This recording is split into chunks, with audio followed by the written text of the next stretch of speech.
ನೀವು ನೋಡ್ತಾ ಇದ್ದೀರಾ ವಿಜಯ್ ಟೈಮ್ಸ್. ಇದು ಈ ಹೊತ್ತಿನ ಹೆಡ್ಲೈನ್ಸ್. 3ನೇ ಬಾರಿ ಪ್ರಧಾನಿಯಾಗಿ ಮೋದಿ ಪ್ರಮಾಣ ವಚನ. ರಾಜ್ಯದ 4 ಕೇಂದ್ರ ಸಚಿವ ಸ್ಥಾನ. ಪ್ರಹ್ಲಾದ್ ಜೋಶಿ, ಎಚ್ಡಿಕೆ, ಶೋಭಾ ಕರಂದ್ಲಾಜೆ, ವಿ ಸೋಮಣ್ಣಗೆ ಸಚಿವ ಸ್ಥಾನದ ಭಾಗ್ಯ.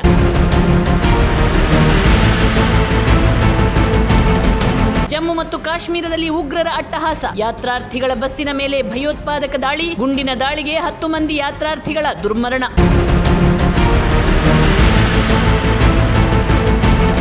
ಪ್ರಧಾನಿ ಮೋದಿ ಪ್ರಮಾಣ ವಚನ ವೇಳೆ ಬಿಜೆಪಿ ಕಚೇರಿಗೆ ಬೆಂಕಿ. ಕಾರ್ಯಕರ್ತರ ಸಂಭ್ರಮಾಚರಣೆ ವೇಳೆ ಭಾರೀ ಅಗ್ನಿ ದುರಂತ.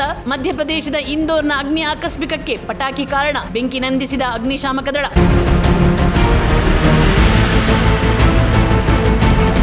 ಪಾಕಿಸ್ತಾನದ ವಿರುದ್ಧ ಭಾರತಕ್ಕೆ ರೋಚಕ ಗೆಲುವು. ಬೂಮ್ರಾರ ಬೆಂಕಿ ಬೌಲಿಂಗ್ನಿಂದ ಭಾರತಕ್ಕೆ ಜಯ. ವಿಶ್ವಕಪ್ನಲ್ಲಿ ಸತತ 2ನೇ ಗೆಲುವು ಸಾಧಿಸಿದ ಭಾರತ ತಂಡ.